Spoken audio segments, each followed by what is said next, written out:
السلام عليكم ورحمة الله وبركاته. الحمد لله نحمده ونستعينه ونستغفره ونؤمن به ونتوكل عليه ونعوذ بالله من شرور أنفسنا ومن سيئات أعمالنا. من يهده الله فلا مضل له ومن يضلل فلا هادي له. أشهد أن لا إله إلا الله وحده لا شريك له وأشهد أن محمدًا عبده ورسوله الذي أرسله بالحق بشيرًا ونذيرًا وداعيًا إلى الله بإذنه وسراجًا منيرًا.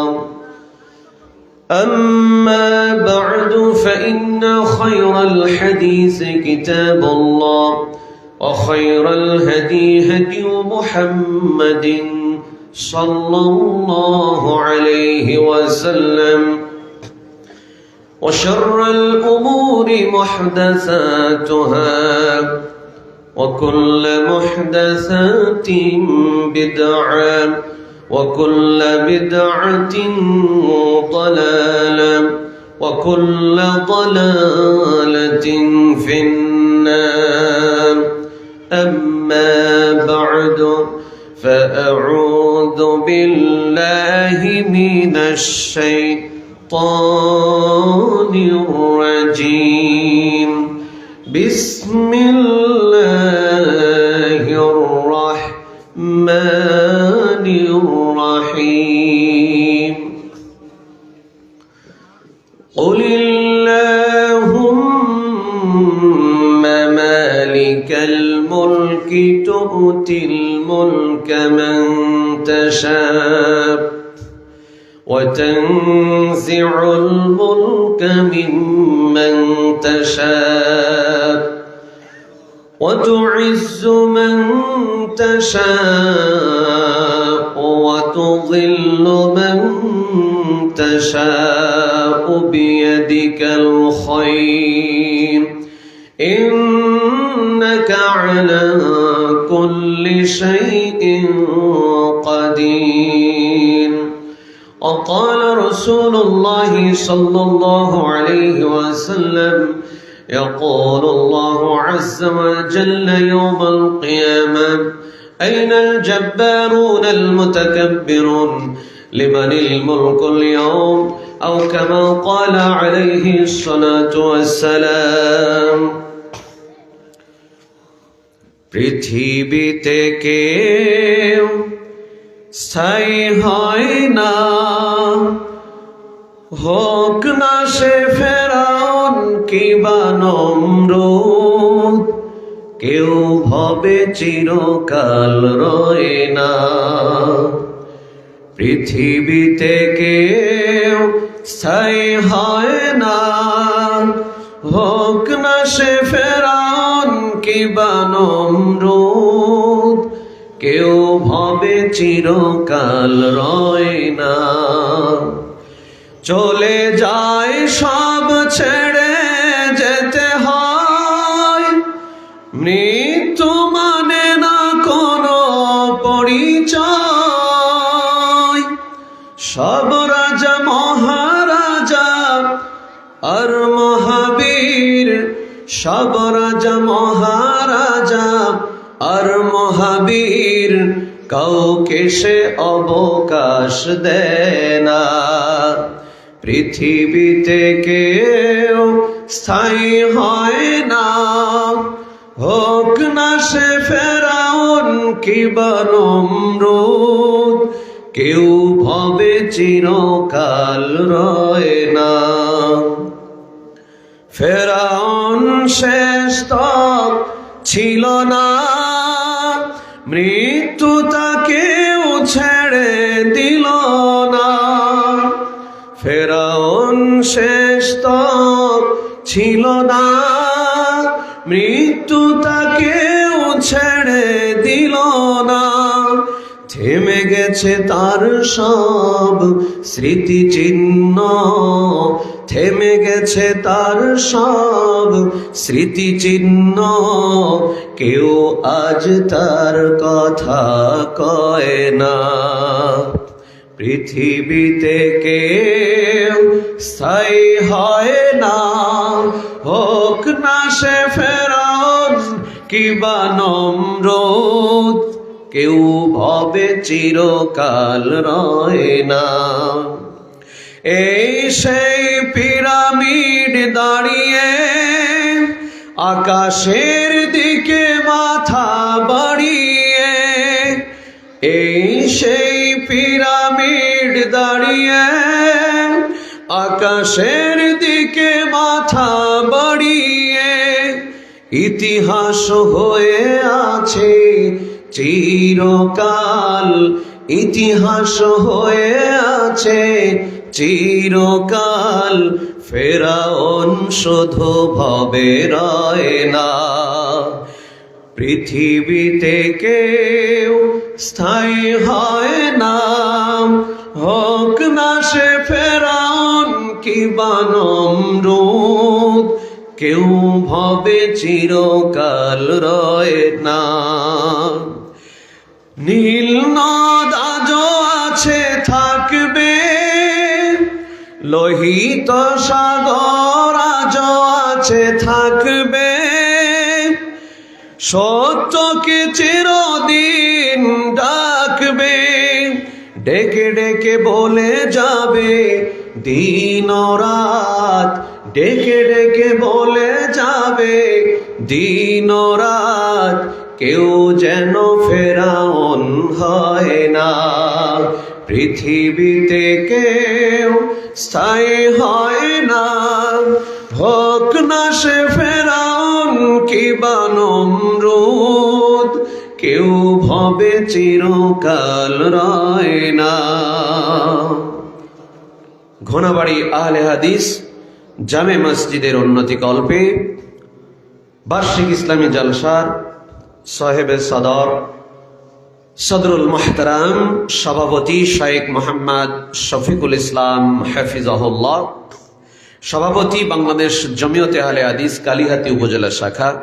মহান রব তাকে দীর্ঘ নেক হায়াত দান করুন, দুনিয়া ও আখিরাতের কল্যাণ দান করুন, আল্লাহুম্মা আমিন।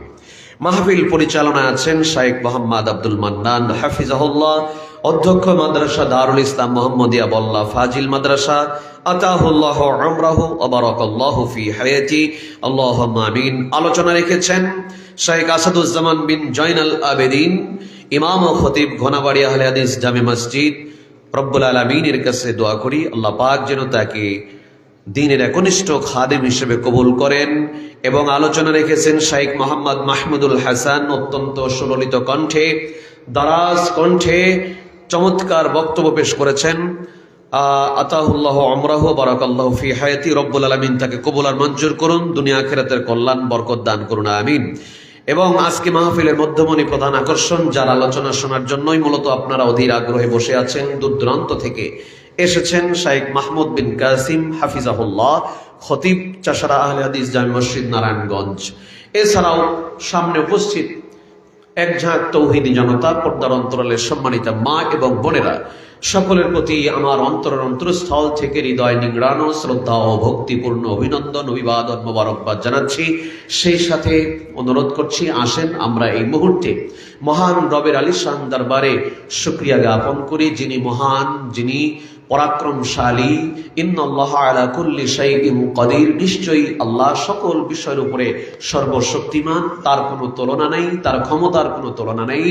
তিনি কারো মুখাপেক্ষী নন, বরং আসমান জমিনে যা কিছু আছে সব সেই মহান রবের মুখাপেক্ষী। তার নিয়ামত, নাজ নিয়ামত নিয়ে আমি আপনি পৃথিবীতে বেঁচে আছি। আল্লাহ রাব্বুল আলামিন আমাদেরকে দয়া করে বাঁচিয়ে রেখেছেন, সেজন্য তারই শেখানো বাক্যে আমরা শুকর এবং সাজুদ পেশ করি। আমরা মহব্বতের সাথে বলছি আলহামদুলিল্লাহ। দরুদ ও সালাম বর্ষিত হোক বিশ্ব মানবতার মহান শিক্ষক, আমার আপনার প্রাণাধিক প্রিয় ব্যক্তিত্ব, মহান নবী, মহানবী মরদুল আল আব্দুল্লাহর নয়নের মণি বিশ্বনবী মুহাম্মদুর রাসূলুল্লাহ সাল্লাল্লাহু আলাইহি ওয়াসাল্লামের উপর অসংখ্য অগণিত দরুদ ও সালাম বর্ষিত হোক। আল্লাহুম্মা সাল্লি আলাইহি আল্লাহুম্মা বারিক আলাইহি। মুহতারাম হাজিরিন, আমার সংক্ষিপ্ত সময়ের আলোচনার বিষয় হলো মহান আল্লাহর অসীম ক্ষমতা। মহান আল্লাহর অসীম ক্ষমতা, এই বিষয়ের উপরে চেষ্টা করব প্রধান বক্তা আসা পর্যন্ত কিছু কথা আপনাদের সামনে তুলে ধরার। আল্লাহ যেন তৌফিক দান করেন, আমিন। প্রিয় উপস্থিতি, বিষয়টি অতীব জরুরি, গুরুত্বপূর্ণ এ কারণে যে আমরা যে ইবাদত বন্দেগী করি পৃথিবীতে, ইবাদতের স্বাদ পাওয়ার জন্য, ইবাদতের প্রতি আগ্রহ জাগার জন্য, এমনকি দিল কলিজার মধ্যে আল্লাহর ভয় সৃষ্টি করার জন্য আল্লাহ যে অসীম ক্ষমতাবান, সেই মহান রবের ক্ষমতার নিদর্শন, তার ক্ষমতা সম্পর্কে আমাদের সম্যক ধারণা রাখার দরকার আছে না নাই? এই জন্যই মূলত এই বিষয়টি নির্ধারণ করা, যেন আমরা সে মহান রবের অসীম ক্ষমতা সম্পর্কে জানতে পারি এবং আমরা ইবাদত বন্দেগীতে আরো বেশি মনোযোগী ও মনোনিবেশ করতে পারি, সেই সাথে দিলের মধ্যে আল্লাহর ভয় সব সময় জাগ্রত করে রাখতে পারি। এটাই আমার এই আজকের আলোচনার উদ্দেশ্য। সম্মানিত উপস্থিতি, মহান রবের ক্ষমতা শক্তির বর্ণনা যদি দিতে যাই, পবিত্র কোরআনের আয়াতে আয়াতে পরতে পরতে পৃষ্ঠায় পৃষ্ঠায় মহান আল্লাহর ক্ষমতার বর্ণনা দেওয়া হয়েছে। বলেন সুবহানাল্লাহ। মাইকলা ভাই, মনে হয় মাইকের সাউন্ড ভালো আলহামদুলিল্লাহ, কিন্তু হর্নটা কেমন মনে হচ্ছে দুইটা একদিকে করা আছে, বাড়ি খাচ্ছে কেমন যেন আমার কাছে এটা মনে হচ্ছে। সম্মানিত বলছিলাম আল্লাহ রাব্বুল আলামিন পবিত্র কোরআনুল কারীমের প্রায় আয়াতেই তার ক্ষমতার বর্ণনা দিয়েছেন। যেমন ইন্নাল্লাহা আলা কুল্লি শাইইন কাদির, আয়াতের শেষে বলছেন যে আল্লাহ নিশ্চয়ই আল্লাহ সকল বিষয়ের উপরে সর্বশক্তিমান।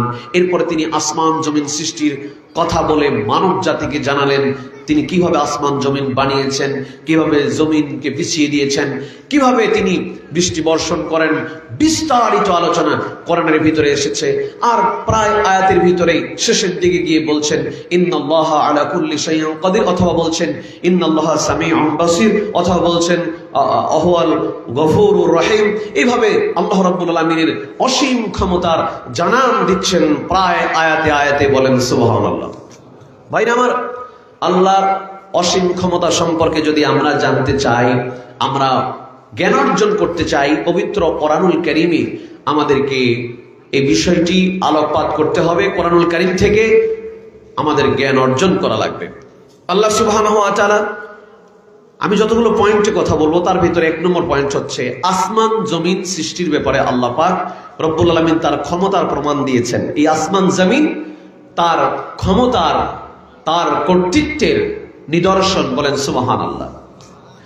প্রিয় ভাইরা আমার, বাবাজিরা আমার, সম্মানিত মা বোনেরা, একটু মনোযোগ দিয়ে শোনার চেষ্টা করুন, কথাগুলো বোঝার চেষ্টা করুন।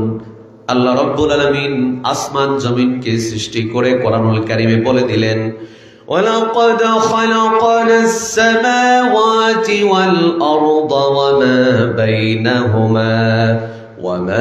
বাইনাহুমা ফি সিত্তাতি আইয়ামিন ওয়ামা মাসসানা মিন লুগুব।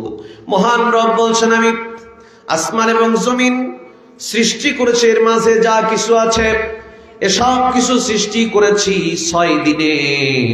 ওয়ামা মাসসানা মিন লুগুব, ক্লান্তি আমাকে স্পর্শ করে নাই। আল্লাহর কোনো ক্লান্তি নাই, আল্লাহর কোনো ঘুম নাই, আল্লাহর কোনো তন্দ্রা নাই। লা তাখুযুহু সিনাতু ওয়ালা নাওম। বলেন সুবহানাল্লাহ। প্রিয় ভাই আমার, মহান রবের ক্ষমতা অসীম ক্ষমতা, যার ক্ষমতার সঙ্গে পৃথিবীর কারো ক্ষমতার তুলনা হয় না। সে মহান রব আসমান জমিন সৃষ্টি করে আবার বান্দাদেরকে ডেকে বলছেন, বান্দারে তাকিয়ে দেখো আসমানের দিকে কোনো ভুল পাও কিনা। সূরা কফের ভিতরে মহান রব বলছেন আফালাম ইয়ানজুরু ইলাস সামাই ফাওকাহুম كيف بنيناها وزيناها وما لها من فروج।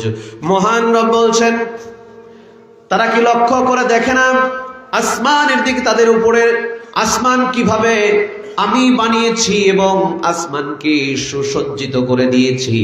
আল্লাহ পাক আসমান সৃষ্টি করলেন, আসমানের নিচে অসংখ্য তারকা নক্ষত্র রাজি সৃষ্টি করে এত চমৎকার করে সাজিয়ে দিলেন, সৌরজগৎ দান করলেন।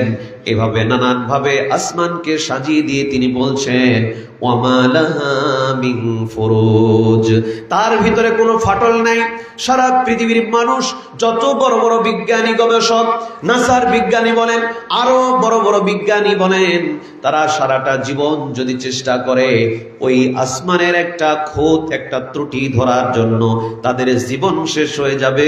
এর ভিতরে কোনো ভুল পাবে না, পাবে কোনো ভুল নাই। যতই আমরা দেখি ততই আশ্চর্য হয়ে যায়। যারা বুঝবান বিবেকবান মানুষ, তারা যতই উপরের দিকে তাকায়, যতই চিন্তা করে, ততই বেশি বিস্ময়ে হতবাক হয়ে যায়। কেমনে সম্ভব? একটা বিল্ডিং নির্মাণ করতে গেলে পিলার ছাড়া কি নির্মাণ হয়? পিলার ছাড়া হয় না। এই যে ছোট্ট একটা প্যান্ডেল করেছেন, এই প্যান্ডেলের ভিতরে কয়টা খুঁটি লাগিয়েছেন উপরের চাঁদাকে ধরে রাখার জন্য, চতুর্পাশে বাঁধন দিয়েছেন শক্ত মজবুত করে। এরপরে উপরে সামিয়ানা ঠিকভাবে অবস্থান করছে আমার ভাইরা।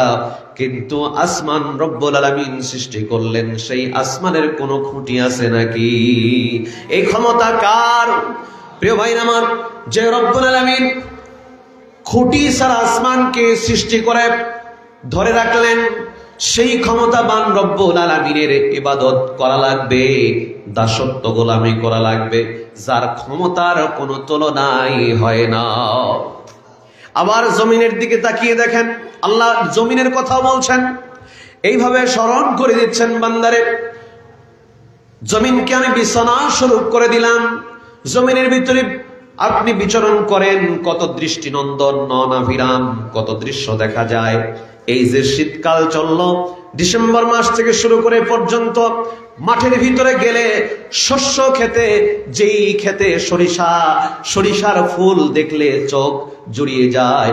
মহান রবের নিদর্শনের কথা মনে পড়ে যায়, যে মহান রব এত চমৎকার শৈল্পিক সৌন্দর্য দিয়া সরিষাকে দান করলেন মানব জাতির জন্য।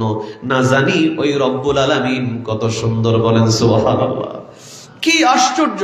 মাঠে গেলে চোখ ধাঁধানো দৃশ্য, মনটা ভরে যায়। মানুষ উপভোগ করার জন্য বউ বাচ্চা নিয়ে মাঠের ভিতরে অনেকে ঘুরতেছে, ছবি তুলতেছে, সেলফি তুলতেছে, তুলে ঠিকই, কিন্তু একটাবার চিন্তা করে না, আরে এই যে বিশাল মাঠে এত সুন্দর মনোরম দৃশ্য, নয়নাভিরাম দৃষ্টিনন্দন যে এই চিত্র ফুটে উঠেছে, এটা কে দিল, কোন মালিক এটা সৃষ্টি করলো, এই চিন্তা বান্দা করে না, শুধু খালি আনন্দই উপভোগ করে। ঠিক কিনা ভাই? তার মানে আমাদেরকে শিক্ষা গ্রহণ করতে হবে। আল্লাহ রাব্বুল আলামিন এভাবে তার ক্ষমতার জানান দিচ্ছেন, এভাবে চন্দ্র সূর্যের কথা বলে। চন্দ্র সূর্যকে রব্বুল আলামিন এমন ভাবে সৃষ্টি করলেন, কার হুকুম মানে চন্দ্র সূর্য? একমাত্র আল্লাহর হুকুম মানে। পৃথিবীর যত বড় বিজ্ঞানী হোক না কেন, চন্দ্র সূর্যকে কন্ট্রোল করার ক্ষমতা তাদের নাই। আমার ভাইরা, সূর্য এত তাপ, এত উত্তাপ, এত গরম, ওই সূর্যের একেবারে নিকটে পৌঁছা অসম্ভব। বিজ্ঞানীরা তাদের যান তৈরি করে সূর্যের নিকটবর্তী হয়েছেন বলে দাবি করছেন, তারপরও সূর্যের একেবারে নিকটে যেতে পারে নাই। চাঁদের দেশে যেমন গমন করেছেন, সূর্যে যদি গমন করে তাদের বাহনগুলো গলে একেবারে ভস্ম হয়ে যাবে। ভাইরা আমার, এভাবে রব্বুল আলামিনের সৃষ্টির দিকে তাকান, অটোমেটিক মনটা নরম হয়ে যাবে, কৃতজ্ঞতায় মস্তক অবনত হয়ে যাবে। এমন করে যদি আমি আপনি তাকিয়ে দেখি জমিনের দিকে, আল্লাহ পাক কোরআনুল কারীমের ভিতরে জমিনের কথা বললেন, বান্দারে যেই জমিন ফেটে চৌচির হয়ে গেল, এই জমিন আমি বৃষ্টি বর্ষণ করলাম। সূরা সাজদার ভিতরে রব বলছেন 27 নম্বর আয়াতে, আওয়ালাম ইয়ারু আন্না নাসুকুল মাআ ইলাল আরদিল জুরজি ফানুখরিজু বিহি فنخرج به ذرعا تأكل منه أنعامهم وأنفسهم أفلا يبصرون আল্লাহ পাক রব্বুল আলামিন বলছেন তারা কি লক্ষ্য করে দেখে না অনাবাদি জমিন ফেটে গেছে, জমিন মৃত শুষ্ক জমিন, এই জমিনের উপরে আমি বৃষ্টি বর্ষণ করলাম, তা থেকে শস্য ক্ষেত খামার থেকে আমি শস্য ফসল উদ্গত করলাম, ওই ফসল থেকে তারাও ভক্ষণ করলো, আবার গবাদি পশু গরু ছাগল উট ভেড়া দম্বা তারাও ভক্ষণ করলো। শুধু ধানের আবাদ করে মানুষ শুধুমাত্র ভক্ষণ করে না, ধান থেকে চাল হলো, চাল থেকে ভাত মানুষ খেয়ে জীবন ধারণ করে, এবং ধানের গায়ের সঙ্গে যে ভুসিগুলো হয় সেগুলো গরু ছাগল খায় আমার ভাইরা, মহিষ খায়, এর কোনোটাই ফেলে দেওয়ার মতো নয়। ধানের যে গাছ হয়, বিচলি বলেন পল বলেন, এটাও গবাদি পশু ভক্ষণ করে, এর দানাগুলো মানুষ খায়। আল্লাহ পাক রব্বুল আলামিন বলছেন ওরা কি লক্ষ্য করে দেখে না শুষ্ক জমিন, যেই শুষ্ক জমিনে আমি রব্বুল আলামিন বৃষ্টি বর্ষণ করে জমিনের বুকে ফসল ফলিয়ে দিলাম, সেই ফসল তোমরা খেলে তোমাদের বাড়িতে গবাদি পশু সেই ফসল থেকে গ্রহণ করলো, এরপরও কি আফালা ইউবসিরুন, তারা কি দেখবে না? তার মানে তারা তাদের বিবেকের দৃষ্টি দিয়া সৃষ্টি জগতের দিকে তাকিয়ে কি শিক্ষা গ্রহণ করবে না? মহান রব এটাই বলতে চাচ্ছেন। প্রিয় ভাই আমার, তার মানে রব্বুল আলামিনের নাজ নিয়ামত আমরা ভক্ষণ করছি। রব্বুল আলামিন কোরআনে কারিমে এই নাজ নিয়ামতের কথা স্মরণ করিয়ে দিয়ে তিনি বান্দাকে হেদায়েতের পথে আনার জন্য কথাগুলো বলছেন, এবং শেষে বলছেন আফালা তাকিলুন, আফালা তাসমাউন, আফালা ইউবসিরুন, বান্দা কি দেখে না, বান্দা কি শোনে না, বান্দা কি বোঝে না? এই ধরনের কথা বলে রব্বুল আলামিন বান্দাকে বুঝদান করে হেদায়েতের পথে নিয়ে আসতে চান। আমরা বান্দা আশরাফুল মাখলুকাত, সর্বশ্রেষ্ঠ সৃষ্টি মানুষ, আল্লাহ পাক আমাদের বিবেক দিলেন, বুদ্ধি দিলেন, জ্ঞান দিলেন, কিন্তু আমরা সেটাকে সঠিক কাজে লাগাই না লাগিয়ে আমরা শয়তানের পায়রবি করি, শয়তানের আনুগত্য করি, এবং মহান রবের সৃষ্টি নিদর্শন থেকে আমরা শিক্ষা গ্রহণ করি না। মহান রব আরো জানান দিচ্ছেন যে তিনি পরাক্রমশালী, তিনি মহাপরাক্রমশালী। পরাক্রমশালী মানে কি? যার সাথে যার ক্ষমতার টেক্কা দিতে পারে, যার ক্ষমতার সাথে প্রতিযোগিতা করতে পারে, বা যার ক্ষমতাকে প্রতিহত করতে পারে, এমন ক্ষমতা পৃথিবীতে নাই। সেই ক্ষমতাবান মহান রব যিনি, তিনি হলেন পরাক্রমশালী। বলেন সুবহানাল্লাহ। যেমন ভাবে পৃথিবীতে কত অসংখ্য অবাধ্য জাতিকে মহান রব দুনিয়া থেকে বিদায় করে দিয়েছেন, দেন নাই? আদ জাতি, সামুদ জাতি, এরপরে আরো অনেক জাতিকে আল্লাহ তাআলা দুনিয়া থেকে বিদায় করে দিয়েছেন, কিন্তু কেউ কোনোদিন এর প্রতিবাদে প্রতিশোধ গ্রহণ করতে পেরেছে? পারে নাই, পারবেও না কিয়ামত পর্যন্ত। মহান রবের ক্ষমতার কোনো তুলনা হয় না। প্রিয় ভাইরা আমার, এই জন্য রব্বুল আলামিন সূরা আলে ইমরানের 26 নম্বর আয়াতে বলছেন, কুলিল্লাহুম্মা মালিকাল মুলকি তুতিল মুলকা মান তাশা ওয়া তানজিউল মুলকা মিম্মান তাশা ওয়া তুইজ্জু মান তাশা বিয়াদিকাল খায়র। মহান রব বলছেন, ও নবী আপনি বলে দেন, কুল বলে দেন, আল্লাহুম্মা, হে আল্লাহ, মালিকাল মুলক, রাজত্বের মালিক। কোন রাজত্বের মালিক? বাংলাদেশের মালিক, আমেরিকার মালিক, পাকিস্তানের মালিক, ইন্ডিয়ার মালিক না। Pakistan, America, Bangladesh, Britain, Australia, এরকম কোন নির্ধারিত রাষ্ট্রকে বোঝানো হয় নাই। আসমান জমিনের সমস্ত রাজত্ব যার হাতে, তিনি কে? তিনি হচ্ছেন আল্লাহ মালিকাল মুলক, সমস্ত রাজত্বের অধিপতি তিনি। সূরা মুলকের ভিতরে বলা হলো, তাবারাকাল্লাযী বিয়াদিহিল মুলকু ওয়া হুয়া আলা কুল্লি শাইইন কাদির। বরকতময় সত্তা তিনি, যিনি, যার হাতে বিয়াদিহিল মুলক, রাজত্বের ক্ষমতা, তিনি সকল বিষয়ের উপরে সর্বশক্তিমান, রাজত্বের ক্ষমতা মানে আসমান জমিনের সমস্ত রাজত্বের ক্ষমতা। সূরা সাজদার ভিতরে মহান রব বলছেন এভাবে, ইউদাব্বিরুল আমরা মিনাস সামাই ইলাল আরদি সুম্মা ইয়ারুজু ইলাইহি ফি ইয়াউমিন কানা মিকদারুহু আলফ সানাতিন মিম্মা তাউদ্দুন। আসমান থেকে জমিন পর্যন্ত মহান রব এই তার নির্দেশনাবলীকে পরিচালনা করেন। আসমানের কর্তৃত্ব, জমিনের কর্তৃত্ব সব কার হাতে? আল্লাহর হাতে। সকল রাজত্বের অধিপতি তিনি মহান রব। সম্মানিত উপস্থিতি, এবং তিনি বলছেন যে সুম্মা ইয়ারুজু ইলাইহি ফি ইয়াউমিন কানা মিকদারুহু আলফা সানাতিন মিম্মা তাউদ্দুন। তাদের সেই দিন একত্রিত হতে হবে, প্রত্যাবর্তন করতে হবে সেই দিন যেদিন তোমাদের গণনা মতে সেই দিনের দৈর্ঘ্য হবে, সময় হবে 50,000 বছরের সমান। বলে আল্লাহু আকবার। প্রিয় ভাই আমার, বাবাজি আমার, আল্লাহ রাব্বুল আলামিন এই জন্যই বলছেন, ও নবী আপনি বলে দেন, কুলিল্লাহুম্মা মালিকাল মুলক, আপনি বলে দেন হে আল্লাহ আপনি মালিকাল মুলক, রাজত্বের অধিপতি।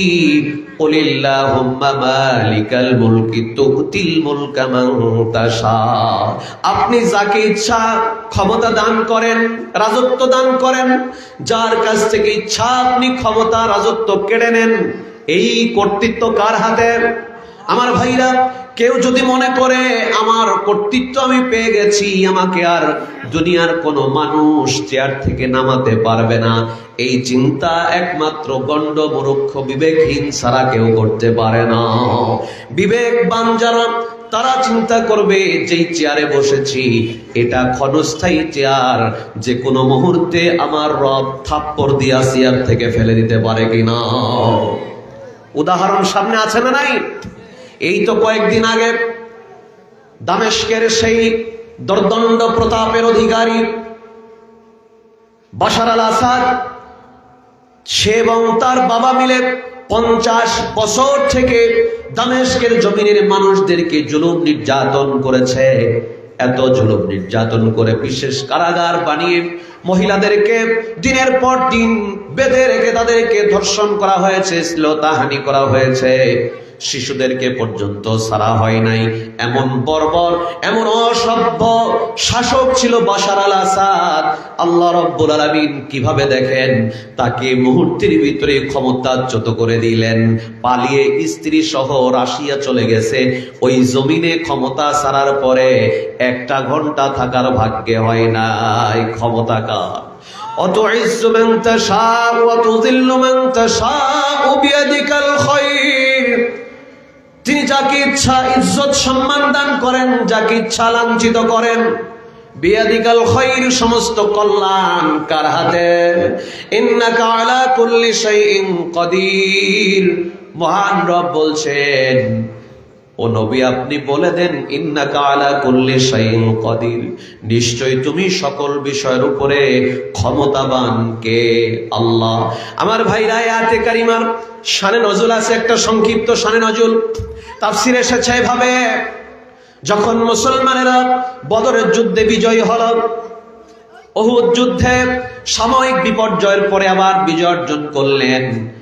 এই বিজয়গুলোর কারণে ইহুদি, খ্রিস্টান, কুরাইশ সহ যত ইসলাম বিরোধী শক্তি সবাই একত্রিত হয়ে তারা জোট গঠন করলো, মহাজোট গঠন করেছে। মহাজোটের ভিতরে ইহুদি আছে, খ্রিস্টান আছে, বিভিন্ন গোত্র আছে। সব গোত্রগুলো, ইসলাম বিরোধী গোত্রগুলো একমত হয়ে তারা মদিনা ইসলামী রাষ্ট্রকে ধ্বংস করার জন্য ষড়যন্ত্র করলো, মদিনাকে আক্রমণ করবে।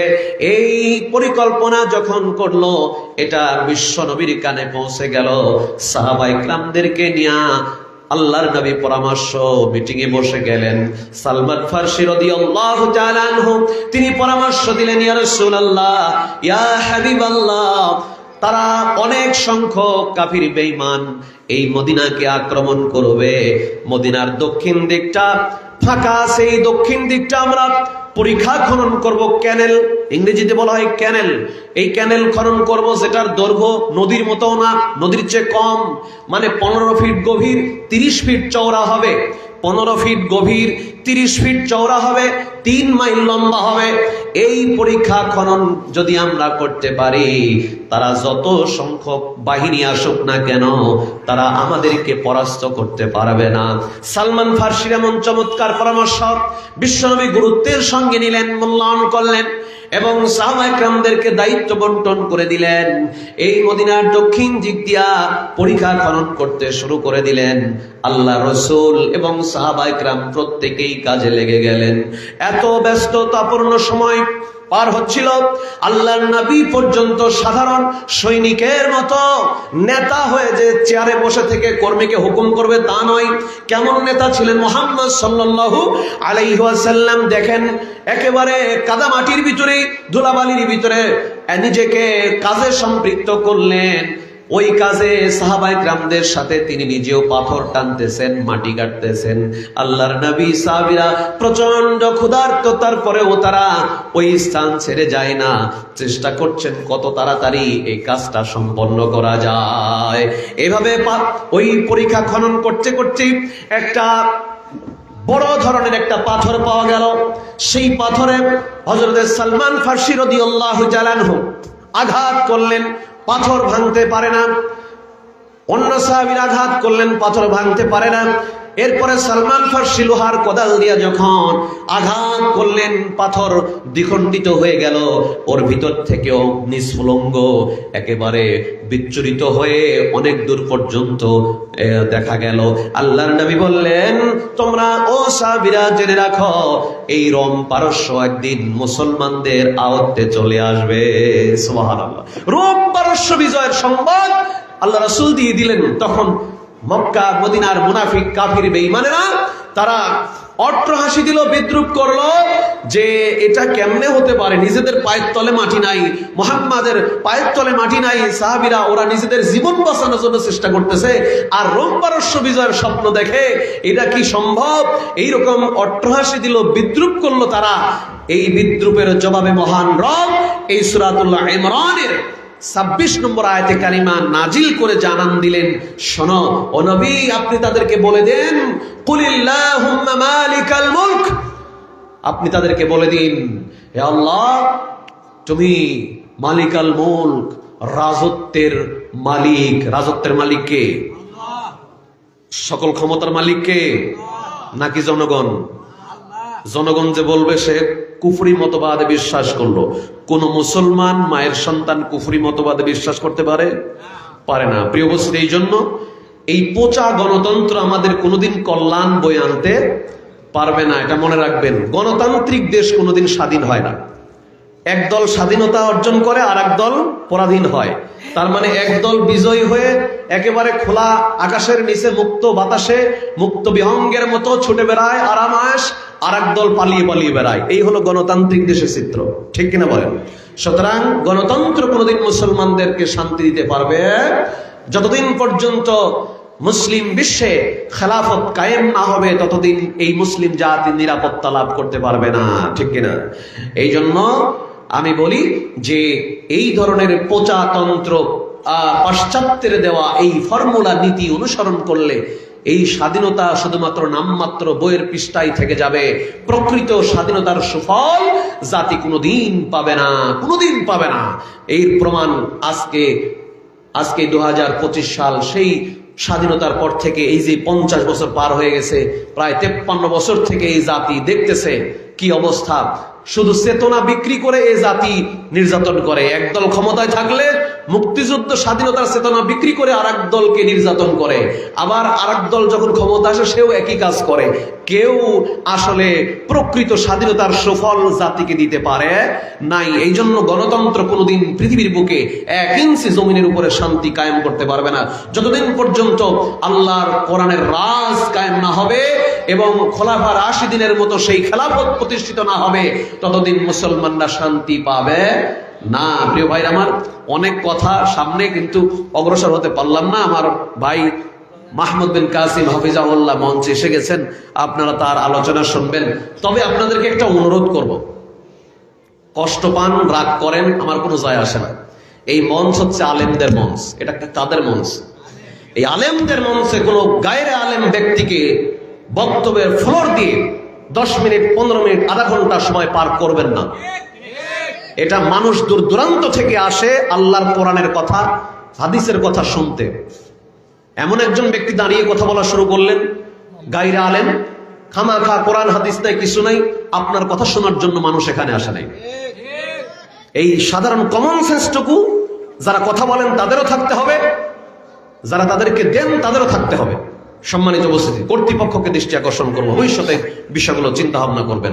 আলহামদুলিল্লাহ বল্লাতে এগুলো নাই, দেখবেন বল্লাতে এই যে 32টা মাহফিল হয়, যে দেখবেন কোন মাহফিলে ওই নেতার বক্তব্য নাই।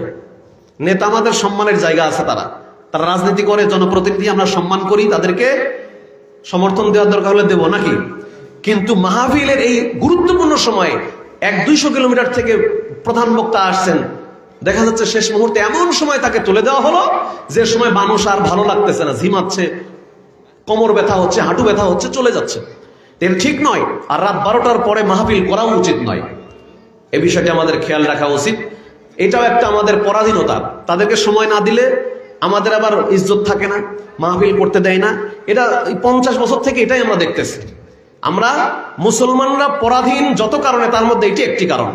ইসলামী জালসা হবে, ধর্মসভা হবে, সেখানে আমরা একেবারে গেরাকলে পড়ে আসি, তাদেরকে দিতেই হবে সময়। আল্লাহ রাব্বুল আলামিন আমাদেরকে পরিপূর্ণ স্বাধীনতা অর্জন করার তৌফিক দান করেন, বলেন আমিন।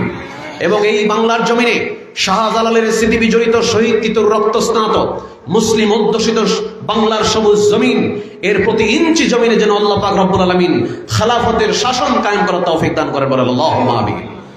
আকুলু কাওলি হাযা আস্তাগফিরুল্লাহ লি ওয়া লাকুম ওয়া লিসাইরিল মুসলিমিনাল মাহদিন ওয়া মা আলাইনা